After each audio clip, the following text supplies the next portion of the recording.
মন যেন বহতা নদীর মতো, চলার পথে কত বাঁক মোহনা শত, আছে আরো দ্বন্দ্ব আলো আধারের, বেছে নিতে হবে তাই পথ আমাদের। আসসালামু আলাইকুম প্রিয় দর্শক, আপনারা যারা দেশে আছেন প্রবাসে, সবাইকে জানাই অনেক অনেক প্রীতি ও শুভেচ্ছা। শুরু হলো এনটিভি আয়োজিত টক শো আলোকপাত। আমাদের আজকের বিষয় রমজানের প্রস্তুতি। আপনাদের সাথে আছি আমি জৈনুল আবেদিন আজাদ। আর আজকে আমাদের মাঝে অতিথি হিসেবে উপস্থিত আছেন ডক্টর রফিকুল ইসলাম আল মাদানী। আসসালামু আলাইকুম রহমতুল্লাহি তাআলা ওয়া বারাকাতুহু। শুরুতেই ডক্টর রফিকুল ইসলাম আল মাদানী আপনার কাছে জানতে চাইব রমজান মাসের পরিচয় এবং গুরুত্ব প্রসঙ্গে। আলহামদুলিল্লাহ, আসসালাতু ওয়াসসালামু আলা রাসূলিল্লাহি ওয়া বাদ। রমাদানকে সামনে রেখেই রমাদানের প্রস্তুতি স্বরূপ যেই সুন্দর অনুষ্ঠানটি আপনারা শুরু করেছেন, প্রথমে আপনাদেরকে ধন্যবাদ জানাচ্ছি। এনটিভি পরিবার এবং আমাদের দর্শক শ্রোতা ভাইদের সবার জন্য সার্বিক কল্যাণ কামনা করছি। দেখুন, মাহে রমাদান এটি এমন একটি মাস, কোরআনে কারীম আল্লাহ সুবহানাহু ওয়া তাআলা 12 মাসের মধ্যে মাত্র একটি নাম উল্লেখ করেছেন, সেই মাসটি হলো রমাদান। শাহরু রমাদান আল্লাযী উনজিলা ফিহিল কোরআন। এটি এমন একটি মাস যে মাসের দিনের বেলায় সিয়াম, রাতের বেলায় কিয়াম, এবং উভয়টির একটি কাজ, সেটা হলো মানব জাতির প্রধান যে সমস্যা গুনাহ, সেই গুনাহকে মাফ করে দেওয়া। নবীজি সাল্লাল্লাহু আলাইহি ওয়াসাল্লাম হাদিসে ইরশাদ করলেন, মান সামা রমাদানা ঈমানান ওয়া ইহতিসাবান, যে ব্যক্তি ঈমানের সাথে সওয়াবের আশায় মাহে রমাদানে দিনের বেলা সিয়াম পালন করবে, তার জীবনের সমস্ত গুনাহ মাফ করে দেওয়া হবে। আবার রাতের ক্ষেত্রে বললেন, মান কামা রমাদানা ঈমানান ওয়া ইহতিসাবান গুফিরা লাহু মা তাকাদ্দামা মিন যামবি, রাতের বেলা যে ব্যক্তি ঈমান নিয়ে সওয়াবের আশায় কিয়াম করবে, তারাবি তাহাজ্জুদের সালাত আদায় করবে, রাতের ইবাদত করবে, তার সকল গুনাহগুলো মাফ করে দেওয়া হবে। মানে মুসলমানদের জন্য, এমনকি গুনাহগার বান্দার জন্য রমজানে রয়েছে আশার বার্তা, ক্ষমার বার্তা। জি, নিঃসন্দেহে নবীজি সাল্লাল্লাহু আলাইহি সাল্লাম বলছেন যে মান হরিমা খাইরুহা ফাকাদ হরিম, এই মাসের অথবা এই মাসের মধ্যে গুরুত্বপূর্ণ রাত আছে, এর কল্যাণ থেকে যে বঞ্চিত হলো সে আসলেই কপালপুরা। এই মাস পেয়েও কেউ যদি নিজের গুনাহ ক্ষমা করাতে ব্যর্থ হয়, তাহলে তার মানে অন্য মাসে তো আশা করা দুরূহ। কারণ এই সংক্ষিপ্ত আলোচনায় আমরা উপলব্ধি করলাম রমজান মাসটি এমনই একটি গুরুত্বপূর্ণ মাস, যে মাসে মানুষ নিজের কল্যাণ করতে পারে, গুনাহ মাফ করিয়ে নিতে পারে, কিন্তু এই ফায়দা নেওয়ার জন্য একটা প্রস্তুতি প্রয়োজন। জি, আমরা আজকে আপনার কাছ থেকে বিশেষভাবে জানতে চাইব, মহিমন্ত মাস, পবিত্র রমজান মাস তো নিকটবর্তী, তো এই মাসকে প্রকৃত অর্থে যদি আমরা পালন করতে চাই, ফায়দা নিতে চাই, তাহলে আমাদের প্রস্তুতি কীরকম হতে পারে? যে কোনো গুরুত্বপূর্ণ কাজের জন্য একটা প্রস্তুতি লাগে, আর সেই কাজটা যদি হয় এবাদতের, তাহলে তার প্রস্তুতিটাও এবাদত। ধরুন আপনি বিবাহের একটা অনুষ্ঠান করবেন, এর জন্য কিন্তু একটা প্রস্তুতি আমরা গ্রহণ করি। কোনো কাজের সুন্দর প্রস্তুতি গ্রহণ করা সেই কাজের অর্ধেক। মানে ব্যবস্থাপনাটা খুব দরকার। ব্যবস্থাপনাটা খুব সুন্দর দরকার।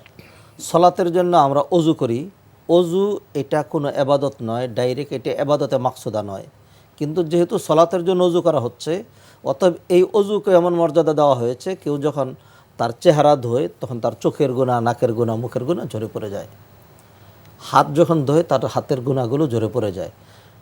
আর অন্যান্য উপকার তো রয়েছেই। তাহলে ছোট্ট একটি উদাহরণ দিলাম যে সলাতের প্রস্তুতি স্বরূপ অজুর জন্য এই ফজিলত। অতএব মাহে রমাদান 30 দিনব্যাপী একটি মাস, যার প্রতিটা রাত গুরুত্বপূর্ণ, প্রতিটা মুহূর্ত গুরুত্বপূর্ণ, দিনে দোয়া কবুল হচ্ছে, এবং যেই মাসে জান্নাতের দ্বার খুলে দেওয়া হচ্ছে, জাহান্নামের দ্বার বন্ধ করে দেওয়া হচ্ছে, এবং বড় বড় মানে শয়তানগুলোকে শৃঙ্খলাবদ্ধ করে দেওয়া হচ্ছে, এবং একজন ফেরেশতা ডাকছে, বাগিয়াল খাইরে আকবেল বাগিয়াল শাররে আকসির, কল্যাণকামী দ্রুত প্রতিযোগিতা করো, আর যারা অকল্যাণ করো এখানেই থেমে যাও। তো এইরকম মাসের সমূহ ফায়দা থেকে আমরা অনেক সময় বঞ্চিত হই। বিশেষ করে আমরা যেহেতু রমাদান শেষে একটা ঈদ থাকে, তো পুরা রমাদান ব্যাপী কিন্তু সারা দেশের সকল ব্যবসায়ীদের একটা ব্যবসার সিজন এবং সাধারণ গ্রাহকদের কিন্তু কেনাকাটার একটা মৌসুম। আমরা অনেক সময় মাহে রমাদানে এমন বেশি ব্যস্ত হয়ে যাই কেনাকাটায়। এবং মাহে রমাদানের আমরা প্রত্যেকেই কিন্তু জানি শেষ দশকের গুরুত্ব আরও অনেক বেশি, আর সেই শেষ দশকে আমরা আরও বেশি ব্যস্ত হয়ে যাই কেনাকাটা। সেই জন্য কেনাকাটায় এবং অন্যান্য কাজে। সেই জন্য মাহে রমাদানকে বরণ করার জন্য, এই অতিথিকে স্বাগতম জানানোর জন্য এবং এই প্রস্তুতির মাধ্যমে সোয়াব লাভ, নিজের গুনাহ মাফ করানো এবং এবাদতের মানে একটা ফজিলত পাওয়ার জন্য আমাদের যে প্রস্তুতিগুলো গ্রহণ করা দরকার, আপনি যদি আমাকে সময় দেন তাহলে আমি 1-2 করে বলতে পারি। নাম্বার 1 প্রস্তুতি হিসেবে আমাদের যেটি করা দরকার সেটি হলো আন-নিয়াতুস সালেহা, নেক নিয়ত। আল্লাহ সুবহানাহু ওয়া তাআলা ইমানদারদেরকে এমন একটি সুন্দর সুযোগ দিয়েছেন যে নেক কাজের কেউ যদি সুন্দর পরিকল্পনা গ্রহণ করে, নিয়ত মানে পরিকল্পনা, এটি কিন্তু আমাদের প্রস্তুতির অন্তর্ভুক্ত। সুন্দর একটি পরিকল্পনা যদি গ্রহণ করে তাহলে ওই কাজ যখন বাস্তবায়ন করবে সেটি তো আরও পরের বিষয়। বাস্তবায়ন করার আগেই, নিয়ত করার সাথে সাথেই আল্লাহ সুবহানাহু ওয়া তাআলা অনুরূপ কাজের সওয়াব দিয়ে দেন। নিয়ত করার কারণে, নিয়ত করার কারণে নবীজি হাদিসে বলছেন আলা আমালু ইনদাল্লাহি সাবআ আমালান মুজিবান ওয়া আমালান বিআমসালিহিম ওয়া আমালুন বিআশরি আমসালি ওয়া আমালুন বি700 দিআফ ওয়া আমালুন লা ইয়ালামু সাওয়াবা আমিলিহি ইল্লাল্লাহ। এই হাদিসের মধ্যে আমলটাকে 7 ভাগে ভাগ করা হয়েছে। তার মধ্যে বলা হচ্ছে কোনো ব্যক্তি যদি নেক কাজের নিয়ত করে, নিয়ত করার সাথে সাথেই অনুরূপ সওয়াব দেওয়া হয়, কিন্তু কেউ যদি গুনার নিয়ত করে তাহলে ওই গুনাহটা লেখা হয় না যতক্ষণ সেটা কাজে বাস্তবায়ন না করে। তাহলে মাহে রমাদান আসার আগেই আমরা কতগুলো পরিকল্পনা গ্রহণ করতে পারি। যেমন ধরুন, আমরা জীবনে যারা কোরআন শিখিনি, পরিকল্পনা এই হতে পারে যে এইবার রমাদান আমার কোরআনের জন্য বরাদ্দ, আমি শুদ্ধভাবে শিখবো, যে শুদ্ধভাবে শিখবো, এটি একটি পরিকল্পনা হতে পারে। রমাদানে কোনো ব্যক্তি মান ফাত্তারা সাইমান কানা লাহু মিসলু আজরি গায়রা আন্নাহু লা ইয়ানকুসু মিন উজুরিহিম শাইআ।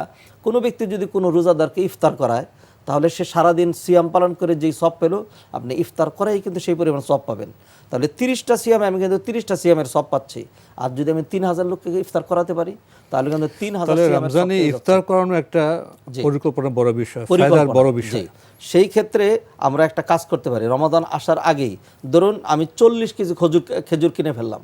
খেজুর কিনে 1 কেজি করে একটা করে প্যাকেট করলাম, সাথে 1 কেজি করে চিনি, একটু এইসবগুলোর ভুসি। গ্রামের আত্মীয় স্বজন যারা আছে প্রত্যেকে ধরো তোমাকে রমাদান উপলক্ষে আমি হাদিয়া দিলাম। আশেপাশে দরিদ্র যারা জি, আছে, জি, জি, যারা কাজের লোক আছে, ড্রাইভার আছে, প্রতিবেশী দরিদ্র আছে, বন্টন করতে পারি আমরা। জি। তো রমাদানে আমার যদি পরিকল্পনা হয় যে প্রতিদিন আমি 100 লোককে ইফতার করাতে চাই তাহলে কিন্তু 3000 মানুষ ইফতার করানো হয়ে যাচ্ছে। ধরুন এইভাবে পরিকল্পনা করলাম, ইচ্ছা গ্রহণ করলাম, সামর্থ্য অনুযায়ী। যে পরবর্তীতে গিয়ে আমি ফান্ডে কোলে উঠতে পারলাম না, কোনো কারণে পারলাম না, ক্ষতি তো নেই, আমি তো সবটা পেয়ে গেলাম। নিয়ত করার যখন ওই কাজ বাস্তবায়ন করব তখন কিন্তু সবটা কম করে হলেও 10 গুণ। অতএব এই ধরনের পরিকল্পনা, এইটা পরিকল্পনা হতে পারে যে প্রতি বছর আমার কিছু উল্টাপাল্টা হয়েই যায়।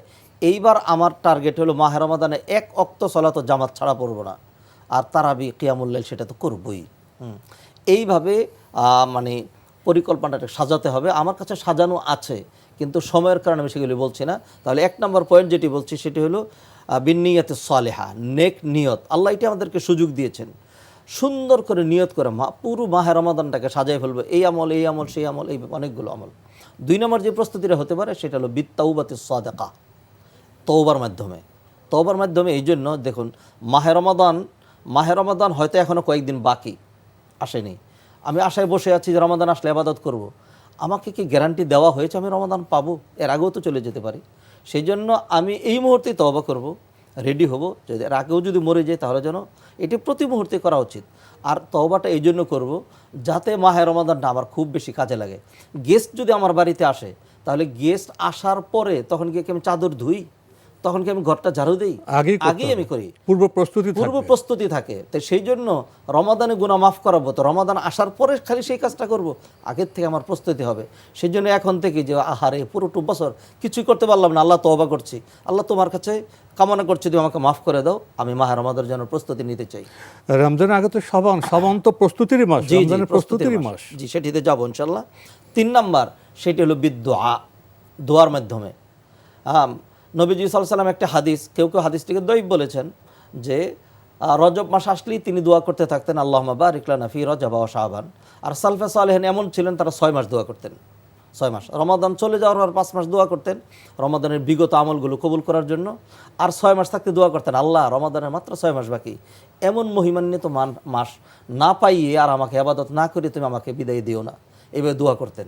তাহলে এখনও যে কদিন বাকি আছে কায়মনোপক্ষে আমরা দোয়া করতে পারি, আল্লাহ তুমি যেহেতু শাবান মাস পর্যন্ত আমাকে পৌঁছে দিয়েছো, আমাকে মাহে রমাদান পাওয়ার তৌফিক দিও। এটি হলো আরেকটি প্রস্তুতি। 4 নম্বর প্রস্তুতি যেটি, যেহেতু রমাদান মাস চলে আসছে, তা আমার তো আরও কিছু দায় দায়িত্ব ছিল। আমার মেয়ে আছে, আমার স্ত্রী আছে। মা আয়েশা রাদিয়াল্লাহু তাআলা আনহা তিনি বলছেন, কানা ইয়াকুনু আলাইয়া সাওমু মিন রমাদান ফালা আস্তাতি আন আকদিয়াহু ইল্লা ফি রমাদান। আমার গত রমাদানের রোজা কিছু কাজা থেকে যেত, শাবান মাস আসলে মনে পড়তো, আহা আমার তো মেয়েদের কিছু রোজা ভাঙ্গা পড়ে যায় কিন্তু শারীরিক সমস্যার সমস্যার কারণে। তো সেই ক্ষেত্রে আপনি যদি গার্ডিয়ান হয়ে থাকেন, আপনি কি আপনার স্ত্রীকে মানে স্ত্রীর অ্যাওয়ারনেস অথবা তার সচেতনতা অথবা মেয়েকে জিজ্ঞাসাবাদ করা, বাবা হয়তো ডাইরেক্ট অনেক সময় করেন না, তার স্ত্রীকে দিয়ে জিজ্ঞাসা করালেন তোমার কয়টা রোজা কাজা ছিল, রোজাগুলিকে কাজা হয়েছে, যদি না হয়ে থাকে তাহলে আর দেরি কাজা রোজা পূরণে সহযোগিতা করা, রোজা ভাঙা হয়েছে কাজা হয়েছে সেক্ষেত্রে পরিবারের সদস্যদের দায়িত্ব পালন করা। জি, সিয়ামগুলো পালন করে ফেলা। আর শাবান মাস কিন্তু সিয়ামেরই মাস। নবীজি সাল্লাল্লাহু আলাইহি সাল্লামকে উসামা ইবনে যায়েদ প্রশ্ন করছেন, শাবান মাসে যেই বেশি পরিমাণ রোজা রাখেন অন্য মাসে তো এত রোজা রাখতে দেখি না। হ্যাঁ, তখন নবীজি সাল্লাল্লাহু আলাইহি সাল্লাম বললেন যে শাবান মাস বিশেষ গুরুত্বপূর্ণ মাস, যে এই মাসে মানুষ গাফেল থাকে, বিভিন্ন ব্যস্ততা থাকে। আর এটা এমন একটি মাস যাকা শাহরুন তুরফাউ ফিহিল আমালু ইলা রাব্বিল আলামিন, আল্লাহর কাছে আমলনামা পেশ করা হয়। এই জন্য নবীজি এই মাসে বেশি সিয়াম পালন করতেন। অতএব আমাদের কি করা দরকার, শাবান মাসে আমরা যেরকম এক রাত জাগি আর একদিন রোজা রাখি, বিষয়টা এরকম না, পুরোটা মাসকেই সিয়ামের জন্য একটা পরিকল্পনা নিয়ে প্রস্তুতি গ্রহণ করা। ছোট্ট একটা এক্সাম্পল দিচ্ছি আমি। ধরুন আমাদের ক্রিকেট প্লেয়াররা যখন ফাইনাল খেলার জন্য যায়, এর আগে দিকে তারা ঘুমিয়ে থাকে নাকি প্র্যাকটিস করে বেশি করে? প্র্যাকটিস করে, যারা অনুশীলন করে। স্টুডেন্ট ফাইনাল পরীক্ষা যখন আসে তখন তারা ঘুমিয়ে থাকে না বেশি পড়াশোনা করে? অনুশীলন করে। যেহেতু রমাদান মাস আমাকে প্রতিদিন সিয়াম পালন করতে হবে, প্রতি রাত জাগতে হবে, অতএব অনুশীলনটা শাবান মাসে। এই জন্য এই শাবানের পুরো মাস রোজা রাখবে না, পুরো মাস রোজা রাখবে না। শাবানকে কতজন বিভিন্নভাবে সালফে সালেহিন উদাহরণ দিয়েছেন, নামগুলো বলে সময় খ্যাপন করছে না। কেউ বলছেন এটা হলো বাতাস প্রবাহের মাস, রজব হলো বাতাস প্রবাহের মাস, শাবান হলো মেঘমালা মতো, আর রমাদান হলো বৃষ্টি বর্ষণের মাস। কেউ বলছেন যে রজব হলো বীজ বপনের মাস, আর শাবান মাস হলো এটাকে মানে মানে কি বলে যে এটাকে নিরি দিয়ে এটাকে সার দেওয়ার মাস, কর্ষণ করার। জি জি, কর্ষণ করার। আর রমাদান হলো ফসল উঠানোর মাস। আর অনেকে বলতেন যে শাবান মাস যেটি, এটা সালামত ইবনে কুহাইল তিনি বর্ণনা করছেন যে শাহরুল শাবান শাহরুল কোরআন, এটা কারীদের মাস, কোরআন বেশি বেশি পড়া। রমাদানের বৈশিষ্ট্য হলো শাহরু রমাদান আল্লাযী উনজিলা ফিহিল কোরআন, কোরআন নাজিল করা হয়েছে। অতএব আমি রমাদানে যেহেতু কোরআন পড়বো, তো সেই জন্য রমাদানেই খালি কোরআন পড়বো, এখন কোরআনটা শিখে ফেলতে হবে। যাদের কোরআনে দুর্বলতা আছে এই মাসে একজন শিক্ষক ঠিক করে, হ্যাঁ, অথবা একটু প্রস্তুতি নিয়ে কোরআনটা বেশি করে পড়া। বিশেষ করে যারা হাফেজে কোরআন তারা কিন্তু আলহামদুলিল্লাহ এই চর্চাটা আছে আমাদের দেশে, যে শাবান মাস আসলে তারা প্রচুর পরিমাণ পড়ে, যেহেতু রমাদানে পড়া লাগবে।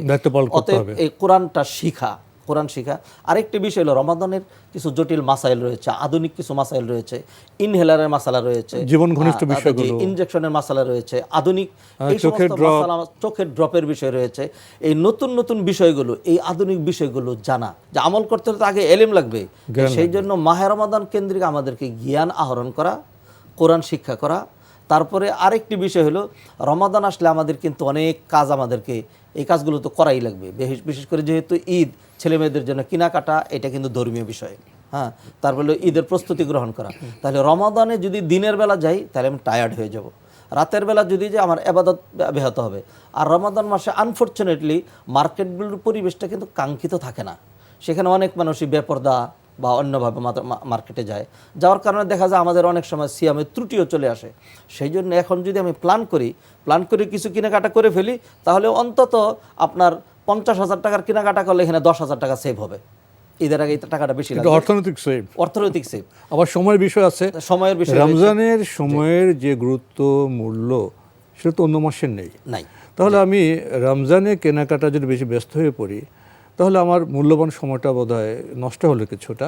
সে কাজটা তো আমি তো আগের মাসে করতে পারি। একটা সুপরিকল্পিত যেটা পরিকল্পনা বলি, একটা পরিকল্পনা নিলে। জি, তো সেই জন্য কেনাকাটাগুলো এই মাসে যথাসম্ভব করে ফেলা, এটা একটা বিষয়। মানে রমাদানের আগে, শাবানে বা আরো আগে। আরেকটি বিষয় হলো রমাদান কেন্দ্রিক কিছু কেনাকাটা রয়েছে। রমাদানের আগে মানে যেহেতু রমাদান আসছে, এটা খুশির মাস, কুল বিফদলিল্লাহি ওয়া বিযালিকা ওয়া বিরহমাতিহি ফাবিযালিকা ফালিয়াফরাহু, একটু খুশি প্রকাশ করা ফোনের মাধ্যমে নিজের ভাই ছোট ভাইকে, অথবা আমার যে বোনটি ঠিকমতো হিজাব করে না, অথবা আমার যে আত্মীয় সে ঠিকমতো মসজিদে যায় না, তাকে একটু বলা মিষ্টি ভাষায় সুন্দর করে, রমাদান চলে আসছে, এইবার রমাদান কিন্তু আমরা একসাথে কাটাবো, এইবার রমাদান কিন্তু আমাদের মসজিদে দেখা হবে, রমজানের বার্তাটা ছড়িয়ে দেওয়া বার্তাটা সমাজে, ছড়িয়ে দেওয়া। পরিবারে, আত্মীয়স্বজনের মধ্যে। জি, আর বিশেষ করে রমাদানের জন্য যিনি ব্যবসায়ী তিনি এখনই পরিকল্পনা করে ফেলবেন, এইবার রমাদান আমি লাভ করব না, এবার রমাদান আমি রোজাদারদেরকে কষ্ট দেব না, আমি আমার দ্রব্যমূল্য নিয়ন্ত্রণে রাখবো। এটা শুধু সরকার প্রধানের দায়িত্ব না, এটা আমাদের প্রত্যেকের দায়িত্ব। আপনি খুবই গুরুত্বপূর্ণ একটি বিষয় এখানে নিয়ে এসেছেন। পৃথিবীর বিভিন্ন দেশে দেখা যায়, মুসলিম দেশেও দেখা যায় যে রমজান আসলে তারা দ্রব্যমূল্য কমিয়ে দেন। এর একটা সুবিধা হলো যদি বেশি বিক্রি হয়, লাভ তো কম করলেও হয়। জি, আবার অনেকে সারা বছর লাভ করেন, এই মাসে তারা তাকওয়ার চেতনায় লাভ কম করেন। এই সংস্কৃতিটি কতটা গুরুত্বপূর্ণ আমাদের কেনাকাটার বাজারে, মার্কেটে বা ব্যবসায়ী মহলে? দেখুন, মাহ রমাদান তাকওয়ার মাস, এই যে তাকওয়া, আল্লাহ ভীতি, এই মানসিকতাটুকু যদি আমাদের ক্রেতাদের মধ্যে এবং আমাদের যারা নাকি বিক্রেতা রয়েছেন, ব্যবসায়ী, প্রত্যেকের মধ্যে যেন চলে আসে, এইটাই রমাদানের টার্গেট। সেইটাই আল্লাহ কোরআনে বললেন, কুতিবা আলাইকুম সিয়ামু কামা কুতিবা আলাল্লাযিনা মিন ক্বাবলিকুম লাআল্লাকুম তাত্তাকুন। অতএব শুধু যদি রোজাদারদেরকে কষ্ট দিয়ে অধিক মুনাফার জন্য আমি ইচ্ছা করে দ্রব্যমূল্যের মূল্য বৃদ্ধি করে দেই, তাহলে তো আল্লাহর সামনেও আমাকে দাঁড়াতে হবে। খাদ্যদ্রব্যে ভেজাল দিই, জি, খাদ্যদ্রব্য যদি ভেজাল দেওয়া হয় তাহলে তো আপনার প্রতারণা করছেন। গুণের বিষয়, যে অনেক বেশি গুনার বিষয়। তো সেই তাহলে জন্য রমজানের ক্ষেত্রে যারা সাধারণ মানুষ, পাবলিক, তাদের যেমন প্রস্তুতি বিষয় রয়েছে, বিশেষ ক্ষেত্রে বিশেষ ব্যক্তিদের প্রস্তুতি বিষয় রয়েছে। যেমন আপনি উল্লেখ করেন ব্যবসায়ীরা, ব্যবসার আগে থেকে প্রস্তুতি নেবে, সারা বছর তো আমি লাভ করি, রমজানে কী করে আমি আল্লাহর সন্তুষ্টি পাবো, কী করে আমি রোজাদারদের আমি খুশি করতে পারবো, তাহলে এটা তো একটি ব্যবস্থাপনার বিষয়, একটি পরিকল্পনার বিষয়।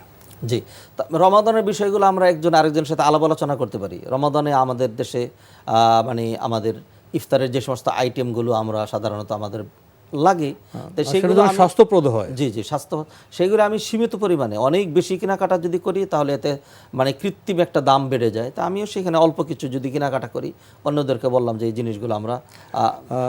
আরেকটা বিষয় রমজানের ক্ষেত্রে তো খুবই গুরুত্বপূর্ণ বিষয় হলো সাহারি এবং ইফতার। জি, এটা আমাদের ইবাদতের বিষয় বটে, কিন্তু দেখা যায় যে রমজানের যে আমাদের খাদ্যাভ্যাস, সেটা অনেক ক্ষেত্রে স্বাস্থ্যসম্মত হয় না, সুন্নাহসম্মত হয় না। জি, এ বিষয়ে কিছু বলবেন? নিঃসন্দেহে দেখুন, সিয়ামের টার্গেটই হলো সিয়ামের মাধ্যমে একজন মানুষ যদি সিয়াম পালন করে, এর মাধ্যমে তার নার্ভগুলো নেরু হয়ে যায় এবং এর মাধ্যমে শয়তান তাকে ওয়াসওয়াসা দিতে পারে কম। অল্প খেলে স্বাস্থ্য ভালো থাকে। রমাদানে সবার ব্যবসা ভালো হয়, যারা মেডিসিন ব্যবসায়ী তাদের ব্যবসা ডাউন হয়। ডাক্তাররা বলে, মেডিসিনরা বলে যে রমাদান আসলে মানুষ অসুস্থ খুব কম হয়। তা সেই জন্য এটিকে আমরা বুঝে অনেকে যেটি করেন, যেহেতু সারাদিন রোজা রাখবো সেই জন্য সাহারির সময় অনেক বেশি খান, এটা কিন্তু টার্গেট নয়। ইফতারে ভাজা পোড়া অনেক খান, অনেক কিছু স্বাস্থ্যসম্মত নয়। তাহলে রমজানে আমাদের ইফতার এবং সাহারির যে মেনুটা কি স্বাস্থ্যসম্মত হবে, আর সুন্নাহসম্মত তো হলো অল্প খাওয়া। জি, এই দুটো সমন্বয় করলে বোধ হয়, যদি সুন্নাহসম্মত হয়, স্বাস্থ্যসম্মত হয়, তাহলে আমাদের অর্থ বেঁচে যাবে, আমাদের স্বাস্থ্য বোধহয় ঠিক থাকতে পারে। মুমিনের টার্গেট তো খাওয়া নয়। নবীজি সাল্লাল্লাহু আলাইহি ওয়াসাল্লাম বলেছেন, ইন্নাল মুমিনা ইয়াকুলু ফি মিআন ওয়াল কাফিরু ইয়াকুলু ফি সাবাতি আমা। মুমিন পেটটাকে 3 ভাগ করবে, 3 ভাগ করে 1 পেট খাবে, 1 পেট খানা, 1 পেট পানি, আর 1 পেট খালি, তাহলে শরীরটা খুব ভালো থাকে। খাওয়াটা আমাদের টার্গেট না। কোরআনে আল্লাহ বলছেন, ইন্নাল্লাহা ইউদখিলুল্লাযীনা আমানু ওয়া আমিলুস সালিহাত জান্নাতিন তাজরি মিন তাহতিহাল আনহার। মুমিনদেরকে আল্লাহ সুবহানাহু ওয়া তাআলা 2টা কাজের বিনিময়ে জান্নাতে দেবেন, একটা হলো ঈমান, একটা হলো আমলুস সালেহ। এরপরে আল্লাহ বললেন, ওয়াল্লাযীনা কাফারু, আর যারা ঈমানহীন, ইয়াতামাত্তাউন ওয়া ইয়াকুলুন, দে এনজয় দেয়ার লাইফস, তারা তাদের জীবনটাকে উপভোগ করে, ওয়া ইয়াকুলুন কামা তাকুলুন আনাম, চতুষ্পদ জন্তু যেরকম খেতেই থাকে, তাদের টার্গেট এরকম খাওয়া। তো রমাদান আমাদেরকে এই শিক্ষা দিচ্ছে যে আমরা না খাওয়া জাতি, আমরা উপোস থাকা জাতি, আমরা কম খাওয়া জাতি। এবং বিজ্ঞানও কিন্তু বলে এতেই নিজের শারীরিক উপকার এবং সুন্নাহর অনুসরণ এবং এর মাধ্যমে আপনি ইবাদত করতে পারছেন।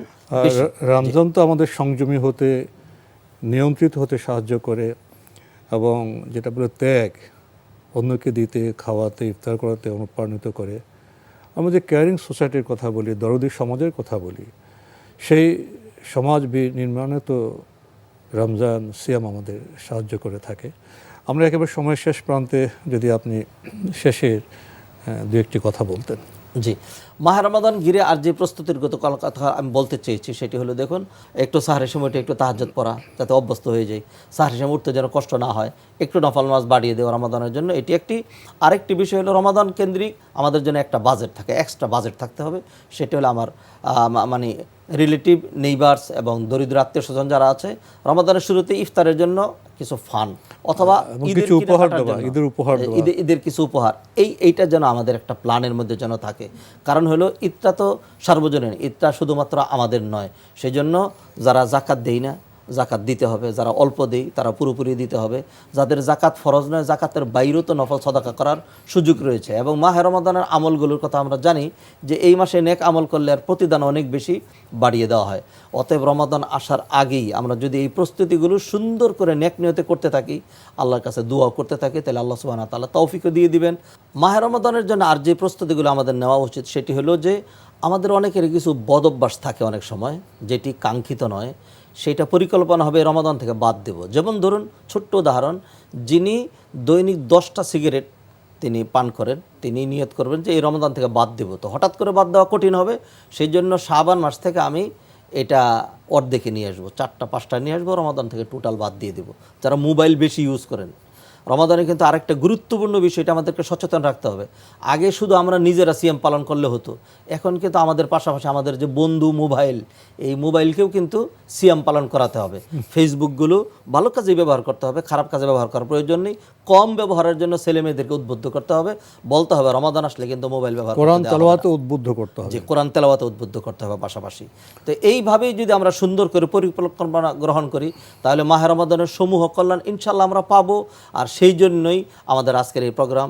আমরা দোয়াও করছি, কামনাও করছি মাহে রমাদান আল্লাহ সুবহানাহু ওয়া তাআলা আমাদের সবাইকে পাওয়ার তৌফিক এনায়েত করেন, এবং রমাদানকে দিনে রাতে সবসময় পুরো রমাদান থেকে সমূহ কল্যাণ যেন আমরা সবাই অর্জন করতে পারি। আমাদের রাষ্ট্রের কল্যাণ অর্জিত হয়, আমাদের সোসাইটি ঠিক হয়, আমাদের পলিটিক্স, ইকোনমিক্স সব কিছু উন্নত হয়। আল্লাহ আমাদেরকে। ডক্টর রফিকুল ইসলাম আল মাদানী, আমরা আপনার কাছ থেকে খুবই গুরুত্বপূর্ণ বিষয়ে কথা শুনছিলাম। আপনি কষ্ট করে আমাদের স্টুডিওতে এসেছেন, সময় দিয়েছেন, সেজন্য আপনাকে অনেক ধন্যবাদ। জাযাকাল্লাহু খাইরান। প্রিয় দর্শক, আমরা দেখছিলাম এনটিভি আয়োজিত অনুষ্ঠান আলোকপাত। আমাদের আজকের বিষয় ছিল রমজানের প্রস্তুতি। আমাদের অনুষ্ঠান আপনারা এনটিভি অনলাইনেও দেখতে পারবেন, ভিজিট করুন www.ntvbd.com।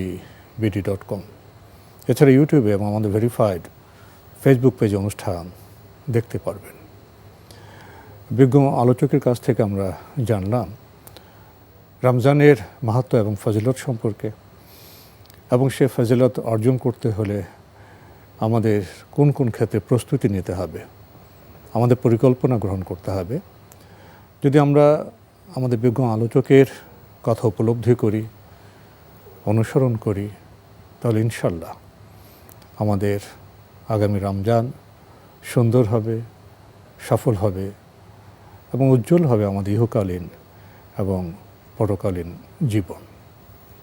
মহান আল্লাহ আমাদের সবাইকে নিরাপদে রাখুন শান্তিতে। আসসালামু আলাইকুম। আর পথে কত বাক মোহনা শত, আছে আরো দ্বন্দ্ব আলো আধারের, বেছে নিতে হবে তাই পথ